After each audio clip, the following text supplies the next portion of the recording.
कशा निवृत्त होईल. म्हणजे कसं आहे मावशी की मला अहंता आहे आणि मग कसा होईल त्याच्याशिवाय त्याचा संबंध त्याची प्राप्ती नाही ना. आता अहंता कशाला म्हणायचं. अहंकार म्हणजे काय सांग. म्हणजे का ही साधी भाषा का निवेदाची. मग जेव्हा अहंकार गेला तुका म्हणे देव झाला. आता तुम्ही प्रमाण पाठ केलं ना. तुमच्याकडे अभंगाचं खूप पोटा आहे. म्हणजे ते चालते अहंकार गेला तुका म्हणे देव झाला. त्याने वेदाला मराठीत आणले ही ताकद आहे तुकोबाची. श्लोकाला जिथे ओवीत आणले ही ताकद आहे माऊलीची. आणि साधकाला सिद्ध केलंय ही ताकद आहे आमच्या गुरुजीची. आहे की नाही. कसं मावशी प्रत्येकाला ज्ञान मांडायची ताकद नसते. मोक्ष द्यायची हिंमत नसते. प्रत्येक जीवाचा उद्धार व्हायचा हे सोपं नसतं. आणि बुद्धीला ब्रह्मपद यायचं सहज नसतं. बापाची पेंडे का मावशी हे कळायला ते वाचन करा ठेवा वाचन करा ठेवा. आतापर्यंत नवीन तेच केली घ्या सगळं तेच आहे घेऊ लागतं. हृदयामध्ये ईश्वराला प्रगटावं लागतं. अज्ञानाला जाळून ज्ञानाकडे यावं लागतं. संत पदावर राहून स्वतःला ओळखावं लागतं. आणि आपले पदात महिमेत राहून देह भावाला टाकावं लागतं. आत्मपद भोगावं लागतं. देहपद टाकावं लागतं. अज्ञानाला भस्म करावं लागतं. संताला शरण जावं लागतं. ग्रंथाला देत न्यावं लागतं. मन शांत व्हावं लागतं. परमेश्वराला बघावं लागतं. जगताचं बंधन संपत असतं आणि ईश्वराचं कर्ण चालू होत असतं. त्याला सिद्धत्व प्रगट होत असतं. आणि ममता हे भगवंताकडे जायला ना आपल्याला आडवे येतात. बरोबर आहे ना. सवडी मला प्लॉट सांगू नका काय. पाठांतर माझ्या टक्क करायचीच नाही. अहंकार सगळ्याचा अर्थ येणे पाठांतराचा काय दाखवायचं विचार. बुद्धी जागी पाहिजे बोधाला पकडायला. आणि मी कोण कळायला अंतःकरण पवित्र पाहिजे. आणि अंतःकरणामध्ये त्याचा बोध ठसला पाहिजे. मन रामामध्ये बसलं पाहिजे. देहातून निघलं पाहिजे. आणि स्वला जाणलं पाहिजे.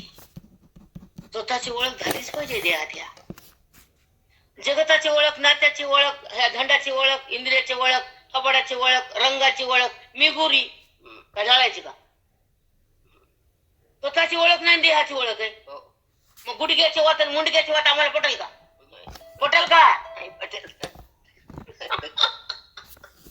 तुम्हाला मी प्रश्न केला की अहंकार म्हणजे काय हे जर कळत नाही तर अहंकार निघल का नाही. संपल का नाही. टाकता येईल का नाही.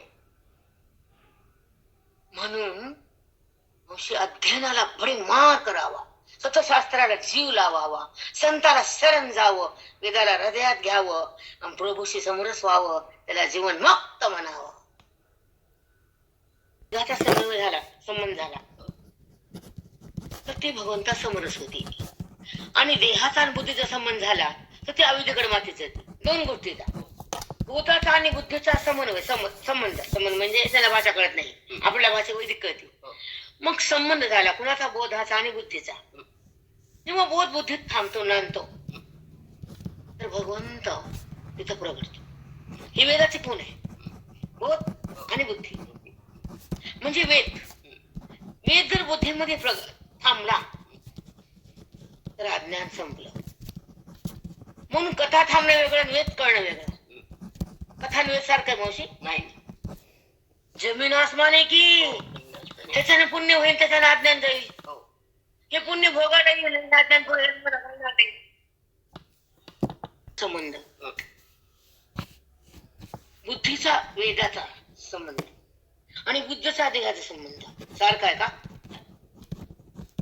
जेव्हा देहा संबंध करते तर खोट्याचा कडे आणि बोधाचा करते तर खऱ्याकडे जाते. जाती खऱ्याकडे होत नाही खरी. बोधाला खऱ्याकडे जाते. जेव्हा एकत्र येते बोध वेदाचा असावा. जगाचा वस्तूचा खोट्याचा नसावा. असतो ना बोध खोट्याचा कथेचा नसतो का. पण बोध जेव्हा वेदाचा आहे तर जागृती ज्ञानाची आहे. स्थिती मोक्षाची आहे. अनुभूती रामाची आहे. ओळख श्रीरंगाची आहे आणि भेट तत्वाची. करायची आहे.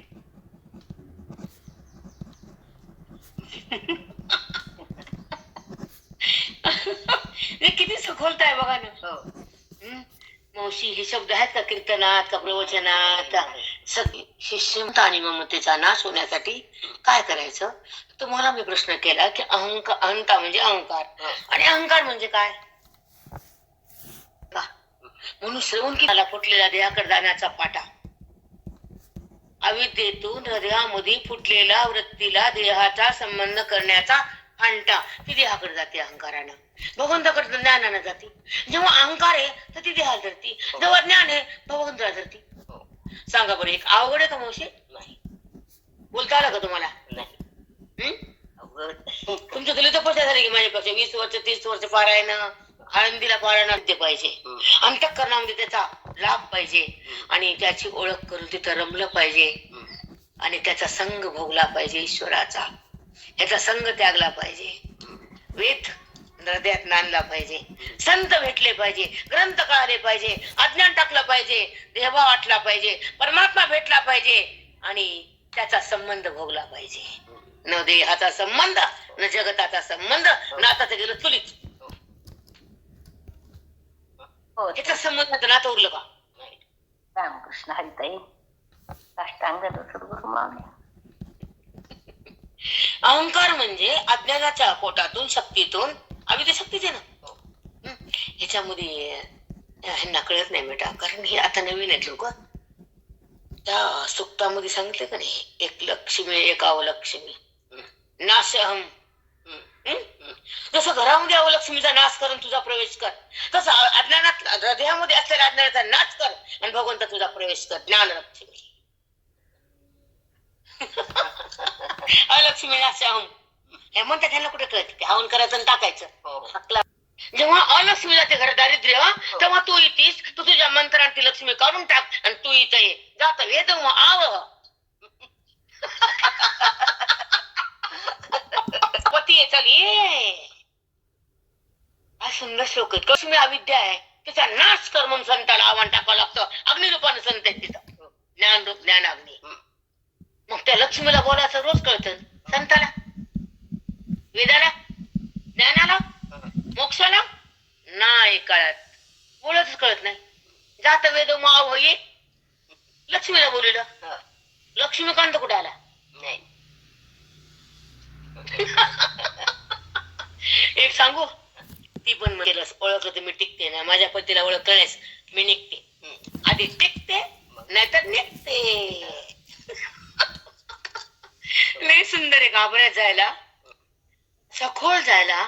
जसं आपण बसतो का 3 तास अमृतानुभव घेत, त्यांना 40 मिनिटं असते त्या बायांना. त्यासाठी काय उपाय सांगा?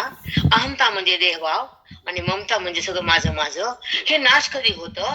जेव्हा आत्मस्वरूपाचं ज्ञान हृदयात प्रगट होतं, संतांच्या कृपेने अज्ञान निवृत्त होतं आणि जीवभाव बंद होतो, आत्मभाव चालू होतो, परमात्म्याचा संबंध होतो, जगताचा संबंध जातो. कारण अविद्या तिथे नाश पावती. त्या अविद्येने जगत दाखवलं, देह दाखवला. अविद्येने वासना तयार केली, ममता तयार केली, पण अविद्या नाही मेली, त्यांची वासना तशीच राहिली. म्हणून त्याला मम आहे आणि अहम पण आहे. किती सुंदर आहे मावशी.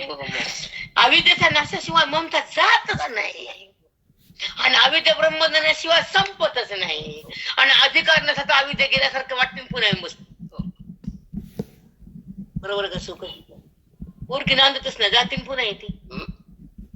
येते की नाही? आजकालच्या पूर्वीच्या ज्ञानानं होतो.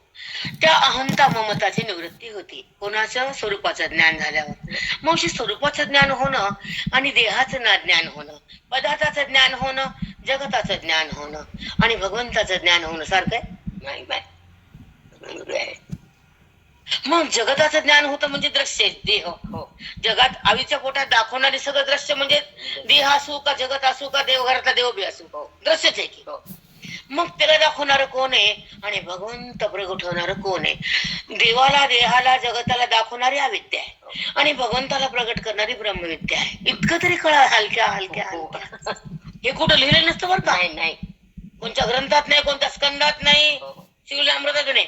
काय का सांगा? नाही. जगाचा बाप हे आहे की नाही? हा. हे वेद आहे, त्याच्या पोटात सगळे होते. वर विचार म्हटला तो हाच की हा देह पंचमहाभूताचे कार्य आहे. हा देह काय पंचमहाभूताचं, त्यामुळे अनात्मा आहे. कसा आहे तो अनात्मा. अनात्मा का म्हटले, त्याची व्याख्या दिली आहे. अनात्मा का म्हटले सांगा बरं, हे सांगू मावशी. आता तर का तुमचं सोडून द्या, बुद्धी तर मोठं वाचण्याकडे जातो माणूस. एकदा नामाकडे जातं, कधी वाचण्याकडं, पण श्रवणामध्ये भगवंताकडं. तो अधिकार कमी म्हणून हे वाच म्हणले तुला. बरोबर आहे ना? चुक का त्यांचं?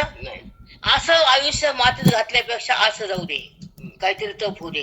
त्याचं तपाचं पुन्हा उत्तर पुढे मात मिळेल. जर वासना चांगली असेल तर ज्ञानाकडे जातील, आणि वासना जरी संसाराची असेल तर तुझी माती माती होईल.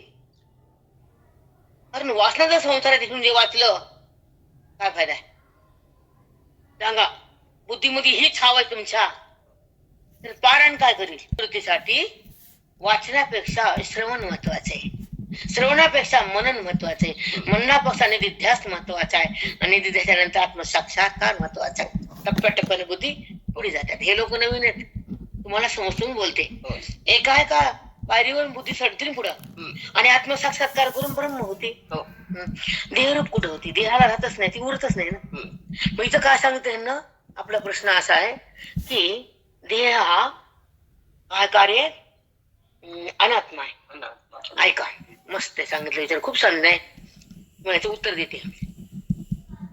पंचभूताचं कार्य आहे, अनात्मा आहे, व घटाप्रमाणे मडक्याप्रमाणे दृश्य आहे. तीन आहे, पंचभूताचा आहे, दृश्य आहे, मडक्यासारखा आहे, आणि अनात्मा आहे. आता ज्याप्रमाणे घटाचा द्रष्टा घटावून वेगळा, बरोबर आहे ना? द्रष्टा म्हणजे कोण? घट म्हणजे दृश्य, पाहणारा द्रष्टा. घटापासून वेगळा असतो. द्रष्टा कसा आहे? वेगळा. तसा देहाचा जो आपण आत्मा, तो देहाहून वेगळा. बघा, जसा घटाला पाहणारा घटाहून द्रष्टा वेगळा, घट दृश्य आणि पाहणारा द्रष्टा. ऐका, घटाचा द्रष्टा घटापासून वेगळा असतो, तसा देहाचा जो आपण आत्मा, तो देहाहून वेगळा आहे. देहाचा जो आत्मा आहे, देह तो ह्याच्याहून कसा वेगळा आहे. काही एक आहे. मग मी देह म्हणताना मी आत्मा आहे, मग तो देहाकृती गेली, जडाला भिडली का भगवंताकडे गेली? म्हणजे मी हे पद कोणाला? आत्म्याचं पद आहे. आणि मी देह म्हणताना अहंकाराचं पद आहे. मग अहंकाराचा नाश कधी होतो? आत्मप्रकाश आल्यावर, ब्रह्मज्ञान झाल्यावर, गुरुला शरण गेल्यावर, वेदांता आत नेल्यावर मन त्या भगवंताच्या जवळ जातो, आणि संताच्या कृपेने भगवंतात विलीन होतो. हे संताचं खातं, ज्ञानाचं.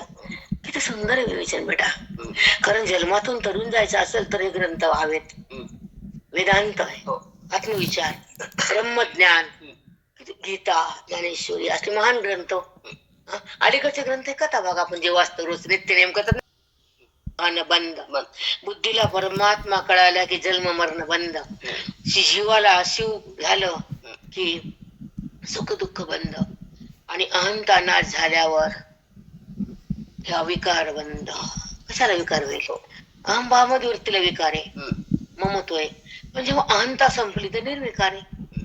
व्यवहार होतो पण विकार रहित, दृश्य दिसत पण सत्य रहित, देहाला संबंध वृत्ती करती पण अलिप्त, तिथे राहत नाही, चिटकत नाही. देहातून प्रगट होतील वृत्ती, अंतःकरण. पण ते अंतःकरण कसं आहे की ते अलिप्त होते व्यवहारातून. जी मी व्यवहार केला ना, कळण्याचा व्यवहार होतीच करते ना, सुख दुःखाचा व्यवहार होतीच करते.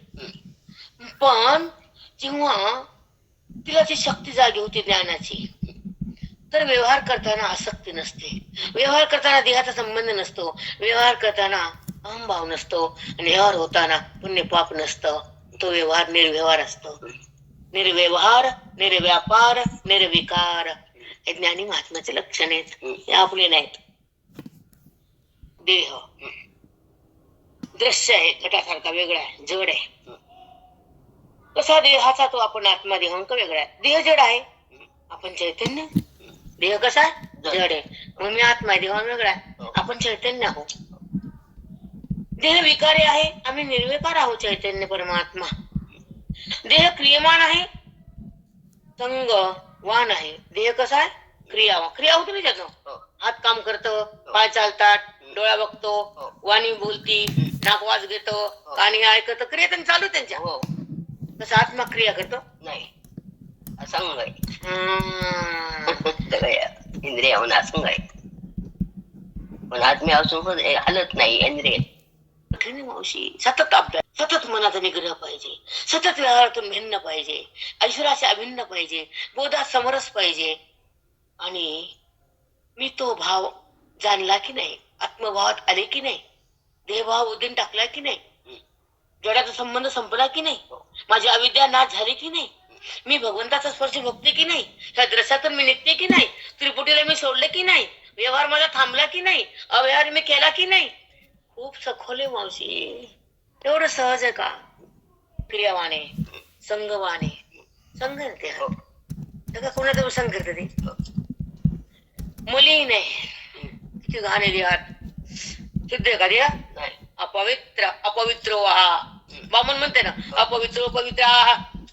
मग पूजा सुरू करते, मग पाणी लावा म्हणता, संकल्प सगळं मग चट चट चट चट. अक्रिय असंगवाने निर्मळ आहो, अर्थात देह आपण नव्हे, मी आत्मा आहे, असंग आहे, निर्मळ आहे आणि अक्रिय आहे, मी क्रिया नाही, क्रिया रहित आहे. असंगमय संघ नाही कोणाचाच. मला माझा तुमचा प्रश्न अजून डबल सांगते तुम्हाला. मी काय असंग, तुम्ही आता म्हणलात ना अटंग आहे, बोलत काय आता पटकन मध्ये पटकन बोला की नाही आत्मा. आता असंग कसा आहे पटवून द्या बरं आम्हाला. तसं सांगते. मग जेव्हा बुद्धी देहाचा संघ करते, करते की नाही, गेला माझं म्हणते, आणि विकार करते सदा. आता विकार म्हणजे काय मावशी? काहीतरी कळतं का मावशी आपल्याला? दगडे पा नाही झाली, हरी प्रगट नाही केला, देहभाव नाही केला, कशाला काय आयुष्याचा काय काळ उपयोग केला. लेकरं बाळ ज्या वृत्तीमध्ये बोध तयार होतो, ज्या वृत्ती वेदाकडे जाती, जी वृत्ती हरीला पाहती, जी वृत्ती हरीमध्ये समर्पित होती, ते देहातून भिन्न होती, जडातून मुक्त होती, ईश्वराला एक होती आणि आपल्या पदावर राहती. आणि व्यवहार करताना ती बाजूला असती, कारण ती भगवंतात असती. पण अविद्या वृत्ती पदार्थात, विषयात, देहात, भोगात, वासनेत चौकड असती, म्हणून ती असंग आहे. आणि ती भगवंतात असती म्हणून असंग आहे. आलं बोलतो तुम्हाला हे? नाही आली. का म्हणा नाही? युक्ती पारण करतात, आम्ही तर काय करत नाही. चिंतन चालू आहे ना मग रोज. चिंतने चिंतने तद्रुपता आणि वाचन वाचन पुण्य मिळता. आता पुण्य वेगळं आणि तद्रूप होणं वेगळं बाई. तुझी शेंडी वर नको येऊ. चिंतने तद्रुपता आणि वाचून वाचून पुण्य रूपता. वाचनानं पुण्य आणि चिंतनानं चिन्मयता आहे. किती जमीन आसमान आहे. कळतं का धोंड्याला? काहीच कळत नाही आपण काय करत ते. आयुष्याचा काल ईश्वरासाठी असावा. आणि बायकन रिटायर होता, पोरं लग्न झाली, तिला विकार होच नाही, तिने जगताला पाहूच नाही, तिने पदावून खाली येऊच नाही, रूपाला सोडूच नाही, जगताला आहे म्हणूच नाही. भगवंतातून विलग होच नाही, स्वरूपाला तिने प्रकट केल्याशिवाय जगूच नाही बुद्धीनं. अंतःकरणामध्ये तेव्हा ती शांत होती, भगवंताच्या सोबत राहते आणि त्याचा संबंध घेऊन त्याच्याच आनंदात मग्न असते. तर ती राधा असते, तीच राधा आहे ना. बुद्धीची धारा भगवंताकडं, धारा राधा. बरोबर आहे का चूक आहे? बुद्धीची धारा स्वरूपाकडे म्हणून ती राधा झाली, कृष्णमय झाली. तसं बुद्धी ब्रह्ममय झाली. खूप विशेष हानी मोशी. पण हृदयात साठवलं आणि मन त्याच्याकडे पाठवलं हरीकडे. आता ऐका, देह क्रियावान आहे, संगवाने, मलिने, आपण आत्मा अक्रिय, असंग, निर्मल आहोत. अर्थात देह आपण नव्हे. आणि जर आपण देह नव्हे तर देहावर कल्पिले ब्रह्मणादी 4 वर्ण किंवा ब्रह्मचारी 4 आश्रम, बालपण, तारुण्य, वृद्धपण, स्थूलपण, अकृषता, स्वर्ग, दीर्घता, श्यामता, गौर काळ इत्यादी देहाच्या ज्या ज्या अनेक जाती आहेत, ब्राह्मण, कोमटे, आर्य, वैश्य, शूद्र, ब्राह्मण, पुन्हा तरुण, वृद्ध, म्हातारपण, आणि पुन्हा नंतर नंतर काय म्हणले ते लय बोली बाबा, गोरा काळा श्याम वर्ण. वर्ण माझा आहे का? आत्म्याला वर्ण आहे का? मग मी वर्ण पण नाही, मी जाती पण नाही, मी स्त्री पण नाही, मी जाते नाही, मी येते नाही, मी अखंड माझ्या स्थानावर आहे, मी माझ्यावर सगळं ब्रह्मांड आहे ना. त्या अनुभूतीत राहावं आणि त्या ईश्वरामध्ये तदाकार वावरटा आणि तेव्हा देह पडावा. ग्रंथ काकाचं कसं झालं? दीर्घता, शामता, गौर, ज्या ज्या अनेक जाती, धर्मे, कर्मे, ज्या स्वरूपे आणि स्वरूपे आहे त्यापैकी एकही माझ्या आत्म्यात उघडच नाही. हे सगळं माझ्या ठिकाणी काहीच नाही. मी ब्राह्मण बी नाही, कोणते बी नाही, मी फक्त आत्मा आहे. आत्म्याला जात नाहीये, आत्म्याला जात नाही, पण आत्मेवाचून काहीच नाही. आता ऐका, अशा प्रकारच्या विचारानेच हे देहातून अहंता निवृत्त होते. अशा प्रकारच्या विचारानं देहातली अहंता निवृत्त होते, नाश होते. आता ऐका, मस्त आहे. देवदत्त, विष्णुदत्त, शिवदत्त हे नाव आहेत ना. कोणी देवदत्त ठेवतं, कोणी विष्णुदत्त असतो, ते दैत्य असतं नुसतं, विष्णू नावे आहे. ती सुद्धा देह संबंधी व्यवहाराकरता, व्यवहार सिद्ध होण्याकरता देहाला नाव आहेत. त्या देह संबंधी व्यवहार सिद्ध करण्यासाठी देहाच्या ठाईच कल्पिलेली आहेत. कल्पिलेली म्हणजे काय मावशी? खोटी. तुम्ही नाव दिलं, ते काय नाव घेऊन आलं का बाहेर? नाही नाही, शिक्का होता शिक्का. उपजलेल्या बाळाची नाव देते त्याला काय नाव नसते. आता ऐका, तुम्ही शिक्का मारला आणि त्याचा अहंकार धरला, शिक्का मारला अहंकार धरला. हमेशा ऐकत होते वाक्य, शपथ आठवणी दिन कल्पना केली आहे. आत्म्याच्या ठाई नाव नाहीत, तथापि देहाहून आत्मा वेगळा आहे असे जीव जाणतच नाही. देहाहून आत्मा कसा आहे? वेगळा आहे असा जीव जाणत नाही. त्यामुळे देहात दिलेला काल्पिक नावाचा आत्म्याच्या ठिकाणी जो त्याने अभिमान बाळगला असतो, तोही विवेकाने युक्तीने देहाच्या ठिकाणी नाव बाळगलेलं ते आत्म्याच्या ठिकाणी काहीच नसतं. हे का डबल असते. आत्मा देहाहून कसा वेगळा आहे हे जीव जाणत नाही. बरोबर आहे ना? पण संबंध देहाशी करतो. आत्म्याशी कुठं होतं त्यामुळे? ज्ञानी महात्मा संबंध आत्म्याशी, देहाचे नसतोच. कारण देहाचा बाध असतो, अविद्येचा नाश असतो, वृत्तीचा निर्विकार असतो आणि संबंध तो भोगत असतो. जगताचा काही देणं घेणं नसतं, कारण तो आपल्या महिमेत असतो. आणि जगत हे दृश्य कल्पिक हे ते सदा बुद्धीतून अलग असतं. कारण जेव्हा निवृत्त होतो अज्ञान, त्या अज्ञानाच्या पोटात जगत भाव असतो, ते बी निवृत्त झाला. मग दिसतं ते खोट आहे, काल्पनिक आहे, आणि असतं ते मोठे त्याच्यापेक्षा जास्त आहे. त्याच्या सापेक्षाला नाव आहे, कारण दृश्य हे नसतंच, दिसून नाही. दृश्य दिसून नाही, परमात्म्या वाचून काहीच नाही. आणि त्याचा संबंध केल्यावर देहभाव उत्पन्न होतच नाही. पण तो संबंध बुद्धीने केला तर, जेव्हा परमात्म्याचा संबंध बुद्धी धारण करते तर जडातून भिन्न होती, विकार रहित होती आणि परमात्म्याशी एकरूप होती, आनंदामध्ये व्याप्त होती आणि चौकडती तदाकार होती. ती देहामध्ये राहतच नाही, स्वरूपाहून अलग होतच नाही आणि अहंभाव उरतच नाही आणि ती ईश्वरापासून बाजूला सरकतच नाही. ती ब्रह्मबुद्धी. व्याख्या खूप छान सांगितली. त्या अंतःकरणाला मी देह, त्या वृत्तीला मी जीव, मी आहे हा भ्रम उत्पन्न होतो. कारण त्याच्या मागे अज्ञानाची एक शक्ती आहे आणि त्या अज्ञानामुळे तो जीव भांबावून जातो आणि तो देहाला जखडून बसतो आणि तो जीव नसताना जीव समजतो, कारण तो स्वतः शिव आहे. स्वयंभू सदा येतो. जीव भाव अविद्येने तयार केला आहे आणि ज्ञानाने त्याचा नाश झालाय. तो परमात्म्यामध्ये सलग आलाय, दोघाचा संबंध झालाय. झाला म्हणणं बोलण्यासाठी असतो, संबंध सदाच असतो. कारण जेव्हा जीव म्हणतो आपण व्यवहार होतो तेव्हा कुटस्थ म्हणले ना, बुद्धी अधिष्ठान कुटस्थ, अंतःकरणामध्ये कुटस्थाचा आभास. कारण तुम्हाला तर काहीच पाठ नाही मावशी. विचार सागराच्या विचाराने देहातून अहंता निवृत्त होते की मी कसा आहे, रंग नाही, स्त्री नाही, वर्ण नाही, जात नाही, मला काहीच नाही. जात ज्या कुळात जन्मलो तर जात ते वर्ण त्या देहाला आहे. मी देहच नाही तर मला वर्ण कुठला? बरोबर आहे ना? मग मी देह नाही तर मी कोणी, मी आत्मा आहे. मग आत्म्याला जात नाही, पण देह जाती वाचून नाही. कोणत्या ना कोणत्या जाती त्या देहाला जन्मावं लागतं. आर्य वैश्य शूद्र, बरोबर आहे की नाही? मग तो देह जर मी नाही तर जात मला आहे का? त्या देहाचा रंग देहाला आहे का? मला रंग आहे गोरा काळा देहाला. गौर कृष्ण. मग रंग आता म्हणतो मी गोरी. आता मी गोरी म्हणता गोऱ्या रंगापाशी का देवापाशी? तू तू कुणापाशी आहे? रंगापाशी आहे, देहापाशी आहे, भगवंतापाशी आहे का? नाही.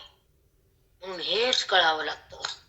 न मी गोरी न काळी, मी जाड न बारीक, मी जन्मले न गेले, मी तरुण न बाळ, वृद्ध न म्हातारा, मी काहीच नाही. सगळ्याहून मी अलग आहे. हे धर्म देहाचे आणि देहाहून मी भिन्न आहे. हे जेव्हा वृत्तीमध्ये ज्ञान साठतं तेव्हा तिला भगवंत भेटतो. मग ती देहा संबंध करत नाही. मग देहाचे संबंध करत नाही तर वृद्ध आणि बाळ पण कोणाचं? देहाला वृद्धपण आहे. मी आत्मा आहे. मी वृद्ध बी नाही, मी बाळ बी नाही, मी तरुण बी नाही, मी मरतही नाही आणि मी जन्मत बी नाही. किती किती सुंदर मांडे बेटा. द्यावं लागते आपल्याला. आणि ऐकत ऐकत ऐकत एका क्षणामध्ये बुद्धी तशा प्रकारची सिद्धी होती. त्या बुद्धीला सिद्धी, ज्ञानाची, स्थिती परमात्म्याची, एकता हरीची आणि अनुभूती आनंदाची, प्राप्ती त्या परमात्म्याची आणि अनुभूती त्याच आवाच्य पदाची. सुंदरी मावशी वेद या देहातून एकच व्हावं जीवन मुक्त, मन तृप्त, सोबत भगवंत. देह कशाला पुन्हा? एक सांगतो तुम्हाला मावशी, आता विषय संपवते सांगते. विषय मस्त आल्याचा, ऐका. हा विषय संपवते तुम्हाला सांगते. अशा प्रकारच्या विचाराने देहातून अहंता निवृत्त होते. मी कृष्ण नाही, मी स्थूल नाही, मी देह नाही, माझा रंग नाही, मी लहान नाही, वृद्ध नाही, तरुण नाही, मला जन्म नाही, मला मृत्यू नाही, जन्म आणि मृत्यू या प्रारब्ध कर्माचे कोण जन्मत मावशी? पुन्हा खरी अवस्था त्याला सांगा ना. मरण माझे मरून गेले, संती केली अमर. जेव्हा म्हणतो आता मरण आला तर संपलं माझं, संपत आहे का?